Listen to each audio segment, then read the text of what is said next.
자, 2월 한 달을 지나면서 고난에 대한 주제를 가지고 성경적인 해석으로 은혜를 좀 나누면서 지난주서부터 말씀 나누기 시작했는데, 오늘은 고난을 통하여 배우는 인생이라고 하는 제목으로 하나님의 말씀을 전합니다.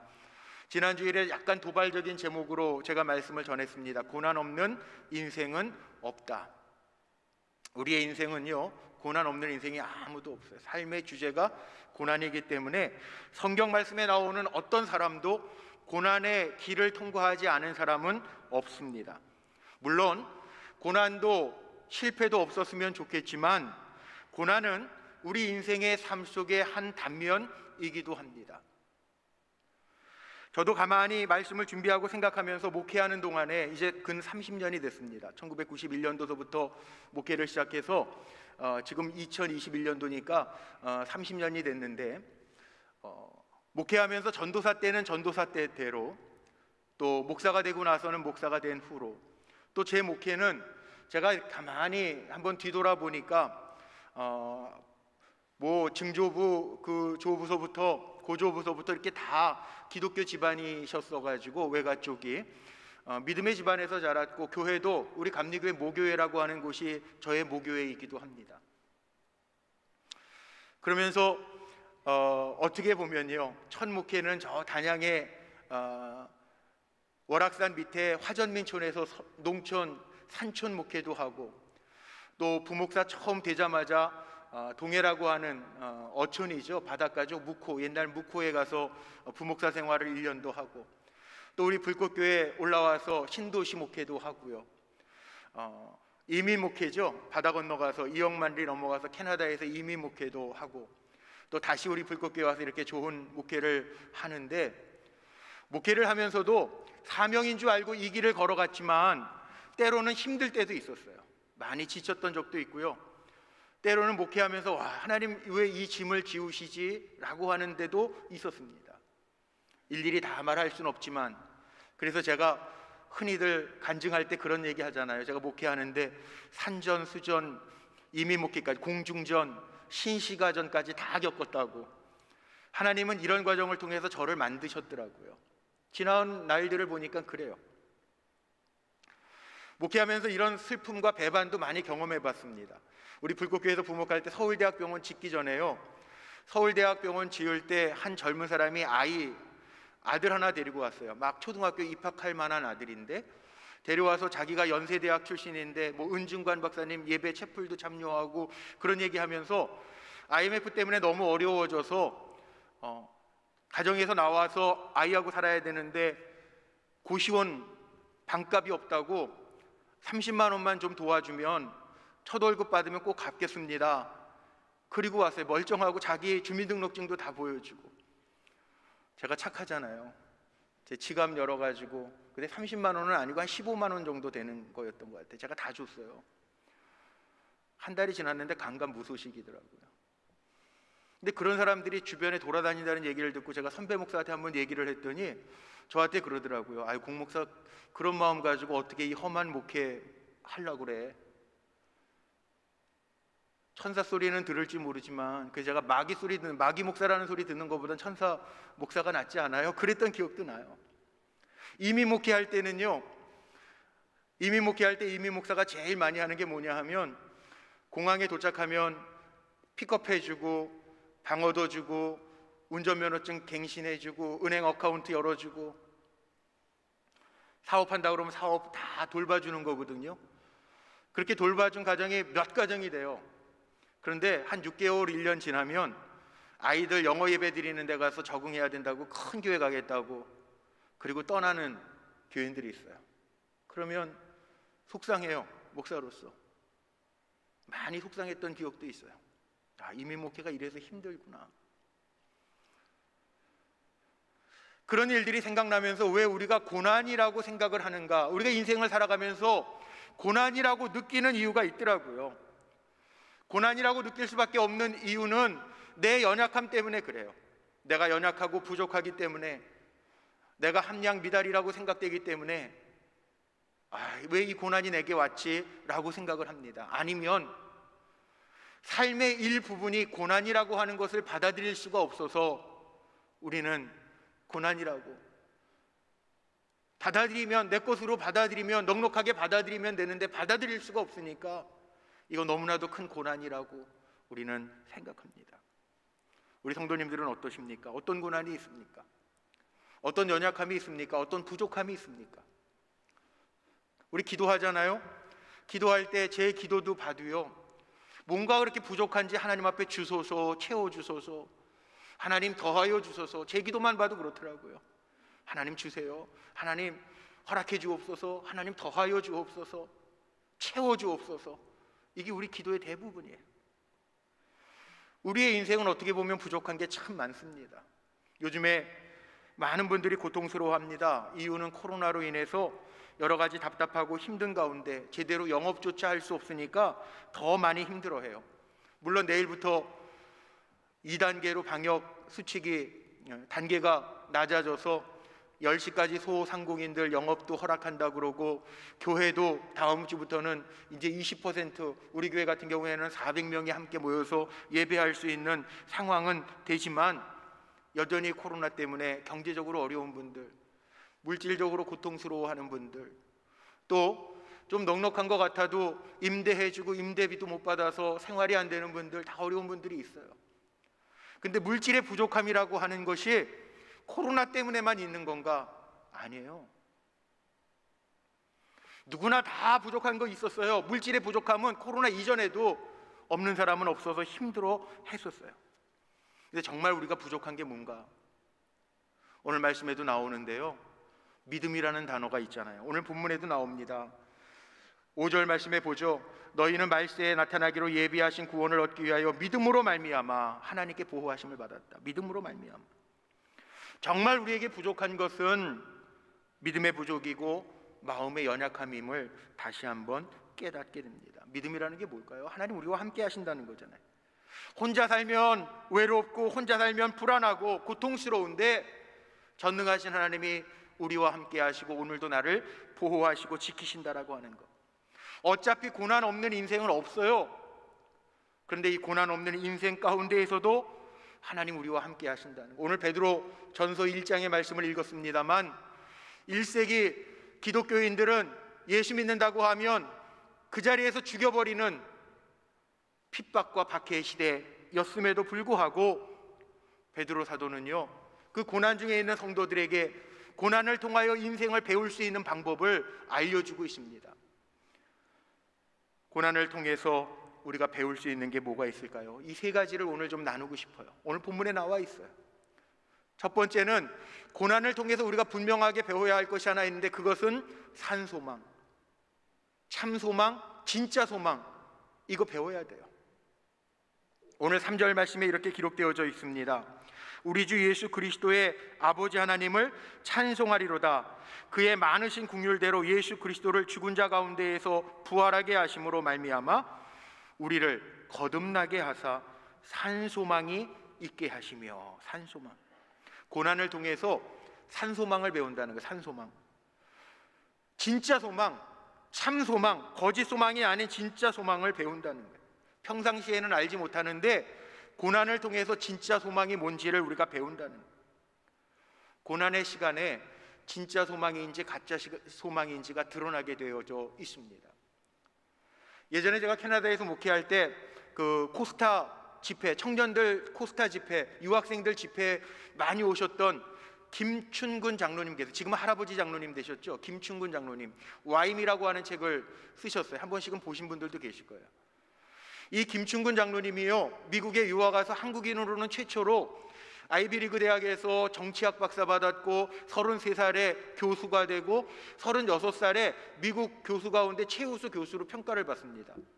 그런데 37살에 간암이 걸려가지고 이제 얼마 못 산다고 사형 선고를 받아요. 제목 보시는 것처럼 와임이 왜 납니까? 왜 납니까 주님? 이거예요. 이룰 거 다 이루었는데 37살 최고의 교수의 전성기 최우수 교수상도 받고 이제 전성기인데 37살에 간암이 걸려요. 병원에서 가망이 없다고 얘기해요. 이분이 신앙이 그나마 있어서 미국의 어디 산속에 오두막에 들어가서 기도합니다. 기도하면서 하나님 앞에 울부짖어요. 하나님, 내가 얼마나 노력했는데, 내가 얼마나 열심히 살았는데 왜 납니까? 기도하다가 깨닫습니다. 내가 가짜 소망을 붙들고 살았구나. 인생의 성공이 박사학위를 받는 것, 교수가 되어서 정말 좋은 후학들을 양성해내는 것, 여기에다가 소망을 뒀는데 건강을 잃어버리니까 다 잃어버리는, 소용이 없더라는 거예요. 이 장로님이 기도하다가 하나님의 음성을 듣습니다. 내가 너를 통해서 젊은이들에게 꿈을 심어주고 나의 하는 일을 보게 하려 함이라.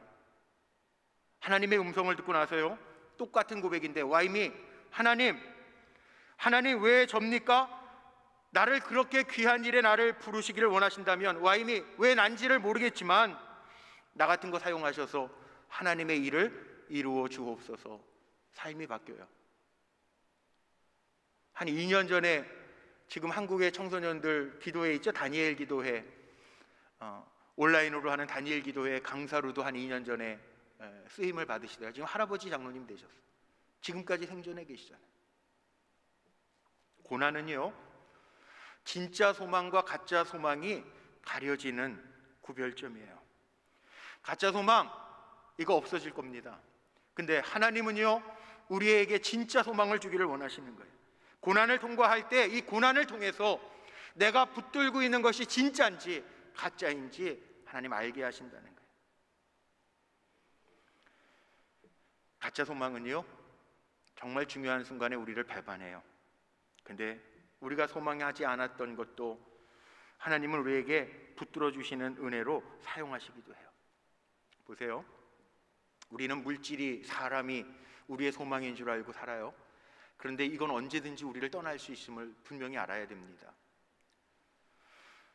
저는 신방하면서 어려운 성도들, 고난 중에 있어서 힘들어하는 성도들에게 꼭 제가 간증 삼아 이야기합니다. 시편 150편까지 있는데 제가 시편을 정독을 해보니까 7시간 걸려요. 7시간, 1편서부터 150편까지 읽으려면, 정독하면서 읽으려면. 근데 저는 꼭 그렇게 권면해요. 시편을 정독해서 한번 읽으세요. 한 주간 동안. 그러고 나서 우리 성도님들이 저에게 간증 보내주신 분들 있죠. 다윗이요, 진짜 소망과 가짜 소망을 분별해낸 고백들이 시편 안에 있어요. 다윗은 사무엘에게 어렸을 때부터 하나님의 기름 부으심을 받았습니다. 군사가 아닌데도 블레셋 장수 골리앗과 싸워서 이겼습니다. 사울 왕의 사위가 됩니다. 군대 장관이 됩니다. 그런데 다윗은 쫓겨다녀요. 다 가진 것 같은데요, 쫓겨다녀요. 그러면서 다윗이 뭐라고 고백했는지 아세요? 우리가 잘 아는 말씀 시편 121편 1절에서 2절 말씀에 보면 내가 산을 향하여 눈을 들리라. 나의 도움이 어디서 올까? 천지를 지으신 여호와께로다. 우리의 진짜 소망 하나님께로 온다는 거예요. 146편 3절 4절 말씀에 보니까 이렇게 고백합니다. 귀인들을 의지하지 말며 도울 힘이 없는 인생도 의지하지 말지니 그의 호흡이 끊어지면 흙으로 돌아가서 그날에 그의 생각이 소멸하리로다. 진짜 소망과 가짜 소망이 있어요. 고난을 통해서 우리 그거 배워야 돼요.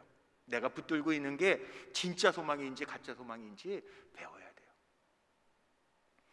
고난이 빨리 끝나는 것도 중요하지만 우리 성도님들 고난을 통해서 배워야 될 것 꼭 배우고 내가 붙들고 있는 게 진짜인지 가짜인지 확인하고 다시 진짜 소망 붙들 수 있는 우리 성도님들 되시기를 주의 이름으로 축복합니다.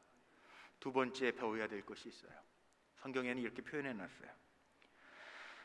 영원한 기업이 우리에게 있다는 거예요. 말씀 속에 보니까 그렇게 기록하고 있죠. 4절에 베드로는요 뭐라고 이야기하냐면 썩지 않고 더럽지 않고 쇠하지 아니하는 유업을 잊게 하시나니 곧 너희를 위하여 하늘에 간직하신 것이니라. 기업, 영원한 것. 썩지도 않고 여기에 보니까 더럽혀지지도 않고 쇠하지도 않는 영원하신 기업.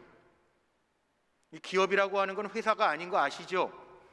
우리 작년도 표 혹시 기억하십니까? 작년도 표, 금년도 표가 너무 좋아서 작년도 표 잊어버리셨나요? 우리는 하나님의 기업입니다. 제가 작년도에 신년성에도 그렇고 작년도에 우리는 하나님의 기업입니다. 코로나 기간이었지만 잊지 마십시오. 그리고 참 설교 많이 했던 것 같아요. 우리는 하나님의 기업이라고. 우리가 하나님의 기업이에요. 또 우리를 위하여 하나님이 주신 것이 있어요. 이 기업이라고 하는 말은요, 하나님이 세우시는 거, 하나님이 보장하시는 거, 영원한 거, 없어지지 않는 거, 무너지지 않는 거란 말이에요. 그래서 우리는 하나님의 기업입니다. 힘들고 어려워도 우리는 무너지지 않을 거고 하나님이 보장하실 거라고 하는 말씀 제가 참 많이 증언했어요. 우리 하나님의 기업이에요. 우리를 위하여 영원한 하나님 기업을 준비해 놓으셨어요. 고난을 통해서 우리가 배워야 될 거, 눈에 보이는 것만 따라가지 말고 영원한 하나님이 우리를 위하여 준비하신 기업을 바라보면서 사는 거, 이게 성도예요. 성경에 보십시오. 하나님이 이스라엘 백성에게 가나안 땅을 주셨잖아요. 이스라엘 백성은 그 땅의 개념, 랜드라고 하는 개념으로만 생각했지만 우리 찬송할 때 그런 찬송하죠. 나 가나안 땅 귀한 성에 들어가려고. 가나안 땅 귀한 성에 들어가려고. 가나안 땅은 이 땅의 평온한 곳, 복 있는 곳을 이야기하기도 하지만 우리를 위하여 영원히 예비해 두신 천국을 우리가 가나안 땅으로도 비유하기도 합니다. 하나님 주신 땅. 이 이야기는 우리가 고난을 통해서도요, 하나님 우리에게 주신 거 있어요. 하나님 우리에게 주신 마음이 있어요. 이스라엘 백성들은 땅에만, 거룩한 땅 하나님 주신 거에만 집중했는데 사실 하나님께서 우리를 향하여 준비해 두신 것은 땅만이 아니에요. 우리가 어떤 마음을 가지고 하나님과 관계 맺으면서 살아가느냐, 나에게 하나님을 사랑하는 마음, 변하지 아니하는 마음이 있느냐. 고난을 통해서도 하나님 우리에게 기대하시는 것이 있어요. 우리의 마음이 주님을 향하고 있는가. 이스라엘 백성은 이걸 깨닫지 못해서 가나안 땅에 들어가고 나서 어떤 일들이 벌어집니까? 우상 숭배하고 하나님을 버리잖아요. 잊어버리잖아요. 편안해지니까 잊어버리잖아요. 그래서 하나님이 그들을 불러서 고난, 포로기를 경험하게도 하시고 나라가 망하게도 하시고 고통스럽게도 하시잖아요. 뭘 보게 하기 위하여? 하나님 준비하신 영원한 기업을 보게 하시기 위해서. 우리도 마찬가지입니다. 우리가 눈에 보이는 기업을 얻으려고 얼마나 애씁니까? 물질의 마음을 걸고, 회사의 마음을 걸고, 친구의 마음을 걸고. 근데 그것은요, 다 썩어질 것들이에요. 오늘 4절에 분명하게 나와요. 썩어지지 아니할 것, 더럽혀지지 아니할 것, 쇠하지 아니할 것, 그 영원한 기업이 고난을 참고 이기고 주님 바라보는 이들에게 주어진다라고 하는 말씀이에요. 우리 인생의 대부분 우리가 어떻게 살아갑니까? 우리가 걸고 있는 것들이 있어요. 근데 다 썩어질 것들이에요. 어떤 분들은 그런 얘기도 해요. 아들, 자식들 영원합니까? 좋은 학교 보내고 좋은 직장 보내고 좋은 배우자 만나게 하면 영원합니까? 아니에요. 그런 식으로 해서 자녀가 세워진다면 얼마나 좋게요. 아닙니다. 절대 아닙니다. 우리 아이들에게도요, 거룩한 마음 심어줘야 되고 진실한 마음 심어줘야 되고요, 하나님을 향한 마음들을 심어줘야 돼요. 그렇게 세워줘야 우리의 자녀들도 하나님의 진정한 기업이 된다는 거죠. 신앙생활도 마찬가지예요. 우리는 내가 좋은 대로 신앙생활해요. 내가 편리한 대로 신앙생활해요. 아닙니다. 요즘에 새벽마다 레위기서를 강의하고 있어요. 제사법들이 있어요.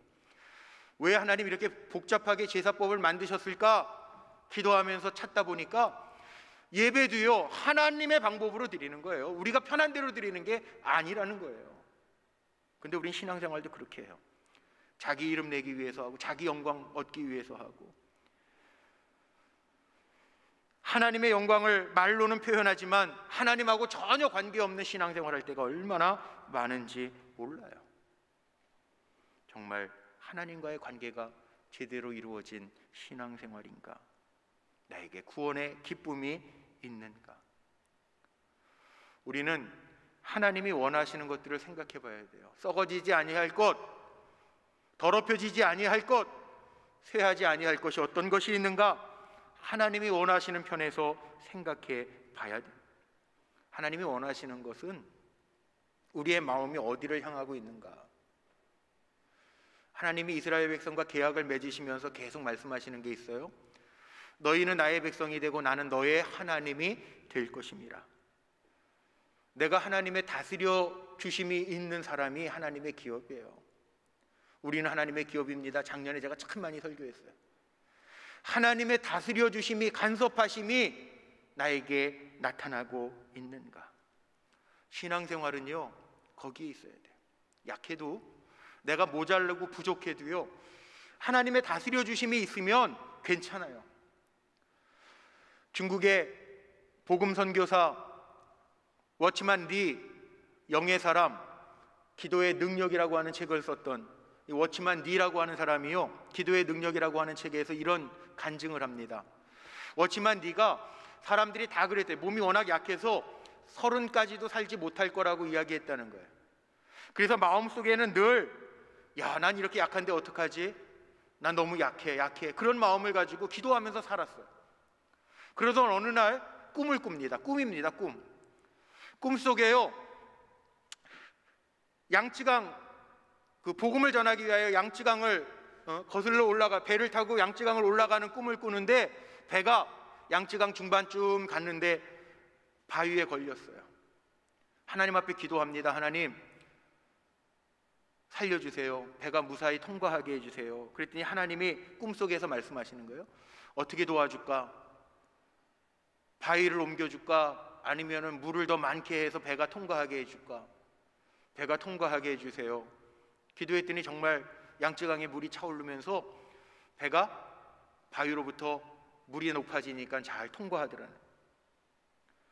꿈이 깬 후에 이 워치만 리가 깨달은 것이 있습니다. 뭘 깨달았냐면, 하나님이 나를 고쳐주실 수도 있고, 내가 병을 짊어지고 살지만 이 병 짊어졌어도 하나님의 은혜를 더하여 주셔서 하나님이 쓰시고자 하는 대로 나를 사용하실 수도 있겠구나, 지나가게도 하시겠구나 라고 하는 깨달음을 얻고, 폐병에다가 협심증까지, 저는 정말 연약했다고 하는데, 그런데 69세까지 하나님의 사역을 잘 감당하다가 천국에 갔다는 거예요.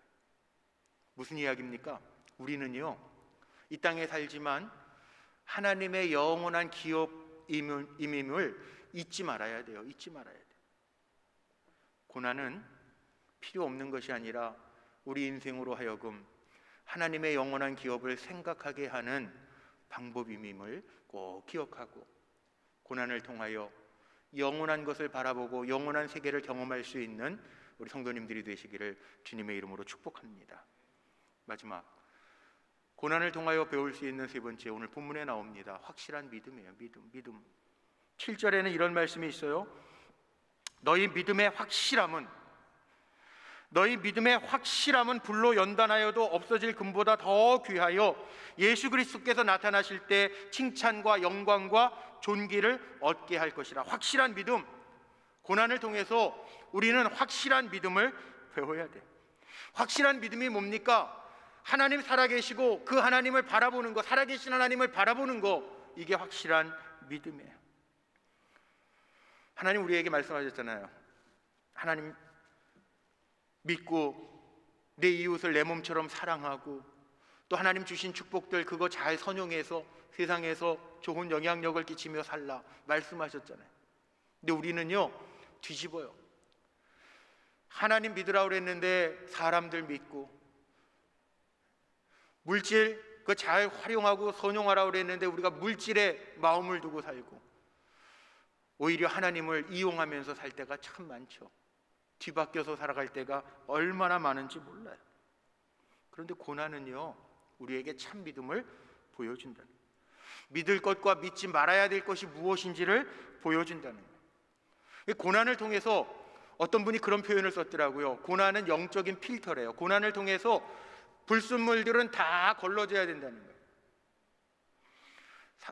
사도 베드로가 1세기 초대교인들 지금 예수 믿는 것으로 인하여 죽음을 당하는 그 위기 가운데요, 뭐가 제일 많았을까요? 배교하는 거예요. 사람들이 하나님 떠나는 거예요. 안 믿겠습니다.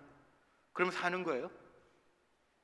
그런데 베드로는 뭐라고 격려합니까? 확실한 믿음을 가지고 고난 잠깐은 근심하겠지만 하나님 주실, 예수 그리스도께서 나타나실 때 주실 영광과 존귀, 그거 바라보면서 잘 이겨라 격려하고 있어요. 물론 고난을 못 이기고 배교하고 버리고 떠나는 사람들이 있어서 초대교회 위기도 오죠. 그러나 진짜 배교는 교회 안에도 있었단 말이에요. 마음을 하나님께 두지 않고 사는 사람들. 요즘에 코로나 때문에 여러 가지 어려움들이 있으니까 어르신들 만나고 신앙생활 하시던 선배들 만나고 목사님들 만나면 많은 분들이 그런 표현을 많이 쓰세요. 코로나를 통해서 하나님이 진짜와 가짜를 구별하고, 코로나를 통해서 알곡과 가라지를 구분하고, 뭐 다 맞는 말은 아니겠지만 그렇게 표현하시는 분들이 있더라고요. 어떻게 보면 일리가 있어요. 오늘 말씀 속에 사도 베드로도 그렇게 얘기합니다. 불로 연단을 받아도 없어질 금보다 더 귀한 사람들이 있다는 거예요. 고난을 통해서 더 귀하게 드러나는 사람이 있고요, 조그마한 고난에도 배교, 가장 먼저 버리는 사람들이 있다는 거예요. 그러나 기억하십시오. 고난은요, 우리를 넘어뜨리는 도구가 아니라 고난은 우리를 온전하게 하는, 정금과 같이 만드는 도구라고 하는 사실을 기억하시기를 바랍니다. 성경에 그렇게 말하잖아요. 성도들에게도 잠깐의 근심이 있겠지만 이거와 대조해서 고난을 통해서 영원한 기쁨을 누리게 될 것이라고 하는 말씀을 하고 있어요. 6절 말씀에 그렇게 나와 있어요. 그러므로 너희가 이제 여러 가지 시험으로 말미암아 잠깐 근심하게 되지 않을 수 없으나 오히려 크게 기뻐하는도다. 잠깐 근심과 크게 기뻐하는 것을 대조하고 있어요. 고난 없는 인생은 없습니다. 없기를 바라지만 고난 없는 인생은 없어요. 그러나 영원한 고난도 없습니다. 우리 한번 따라해 볼까요?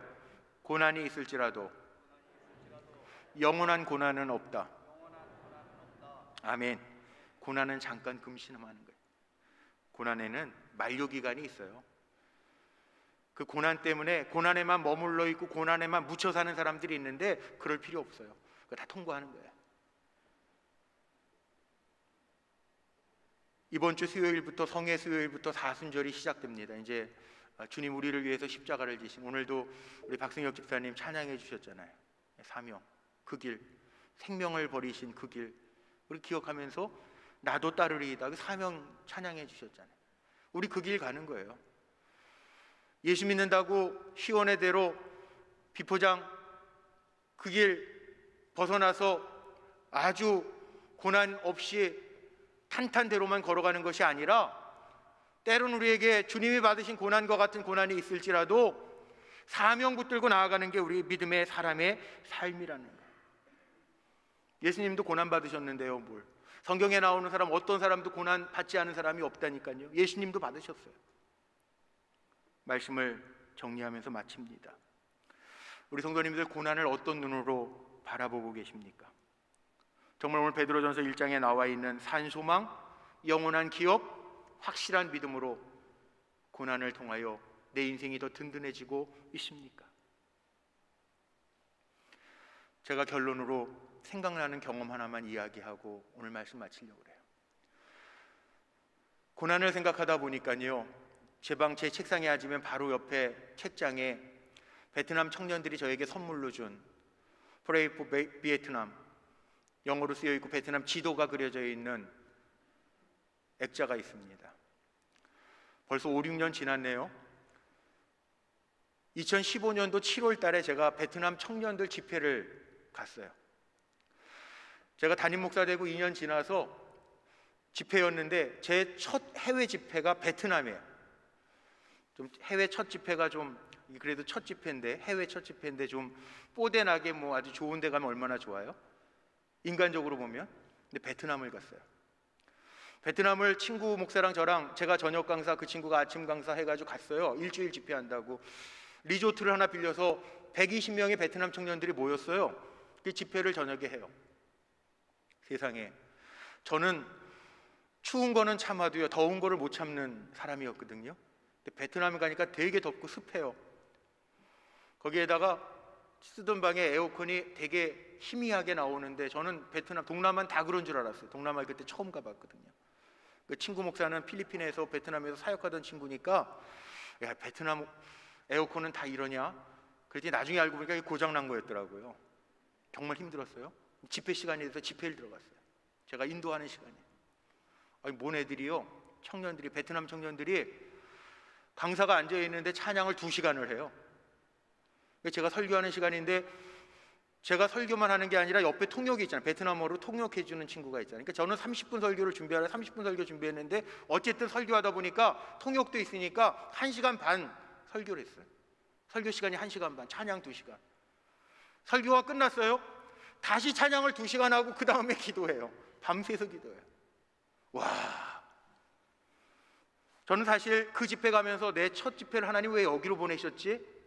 그렇게 생각하고 갔습니다. 근데 제가 얼마나 은혜를 받았는지 몰라요.